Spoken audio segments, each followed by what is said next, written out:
ဒီနေ့မှာတော့မိတ်ဆွေတို့ရဲ့ Messenger မှာတစ်ဖက်ကစာတွေကိုပို့ထားပြီးမိတ်ဆွေတို့မဖတ်ရသေးခင်မှာပဲပြန်ပြီးဖြတ်သွားတယ်ဆိုရင်အဲ့ဒီဖြတ်သွားတဲ့စာတွေကိုဘယ်လိုနည်းလမ်းနဲ့လွယ်ကူဆုံးပြန်လည်ဖတ်ရှုလို့ရနိုင်မလဲဆိုတာမျှဝေပြတော့မှာဖြစ်ပါတယ်။ဖြတ်ထားတဲ့စာတွေကိုပြန်လည်ဖတ်ရှုဖို့အတွက်ကျွန်တော် software တစ်ခုလိုပါတယ်ခင်ဗျာ။အဲ့ဒီ software ကိုတော့ Play Store ရဲ့ server မှာပဲလွယ်ကူစွာ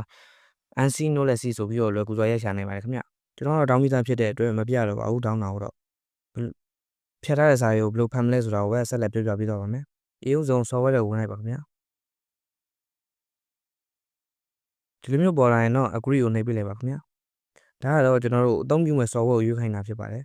ကျွန်တော်တို့က Messenger ကိုအသုံးပြုမှာဖြစ်တဲ့အတွက် Messenger ကိုရွေးပေးလိုက်ပါအောက်နောက်မှာရှိတဲ့ ADDF ဆိုတဲ့ဟာလေးကိုနှိပ်ပေးလိုက်ပါဒါမျိုးပေါ်လာရင်တော့ enable ကိုရွေးပေးလိုက်ပါခင်ဗျာဒါကတော့ကျွန်တော်တို့အသုံးပြုနေတဲ့အခုလက်ရှိအသုံးပြုနေတဲ့ Unseen Knowledge ဆိုတဲ့ software လေးကိုရွေးပေးလိုက်ပါ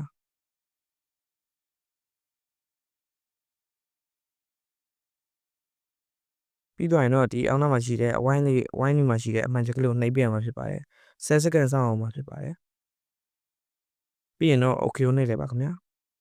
ဒါဆိုရင်တော့ရပါပြီပြန်ထွက်လိုက်ပါ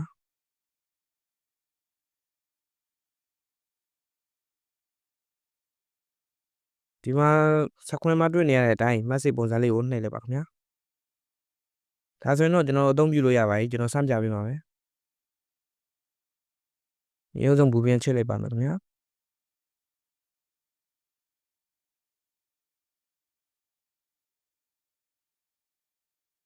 Messenger ရဲ့လည်းစာပို့ပြမှာဖြစ်ပါတယ်ကျွန်တော်စမ်းပြပေးမှာဖြစ်တဲ့အတွက် Messenger ကိုနှစ်ခုပွားရတာဖြစ်ပါတယ်ခင်ဗျ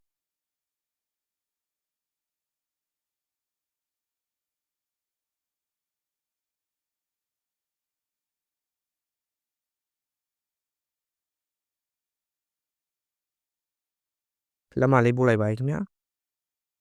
ဒါဆိုရင်တော့ကျွန်တော်ဒီထက်မှရောက်လာမရောကတော့ကြည့်ရမှာဖြစ်ပါတယ်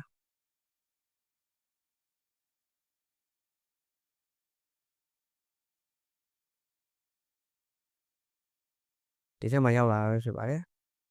ကျွန်တော်ပို့လိုက်တဲ့အကောက်ကိုတွားကြည့်မှာဖြစ်ပါတယ်ဒါကတော့ကျွန်တော်အကောက်နှစ်ခုပွားထားတာဖြစ်တဲ့အတွက်ဒီပို့လိုက်တဲ့အကောက်တော့တွားကြည့်ပါဖြစ်ပါတယ်ဒီထက်မှလည်းရောက်ပါတယ်ခင်ဗျာတော့ပို့ထားတဲ့စာကိုပြန်သွားဖြစ်ပြမှာဖြစ်ပါတယ်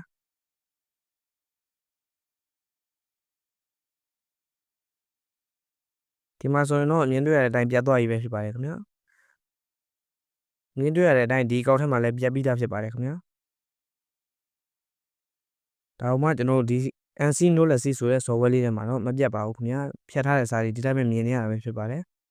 မိတ်ဆွေတို့လည်းလိုက်လုပ်ကြည့်ကြပါဒီနည်းလမ်းနဲ့မိတ်ဆွေတို့မဖတ်လိုက်ရတဲ့ message တွေကိုပြန်လည်ဖတ်ရှုနိုင်မှာဖြစ်ပါတယ်နောက်လဲကျွန်တော် channel မှာအခုလိုအသုံးဝင်တဲ့ app တွေကိုရှာဖွေပြီးတော့ဘယ်လိုအသုံးဝင်လဲဆိုတာတွေကိုပြောပြပေးတော့မှာဖြစ်တဲ့အတွက် channel လေးကို subscribe လေးလုပ်ပေးတော့လို့ရပါတယ်ခင်ဗျ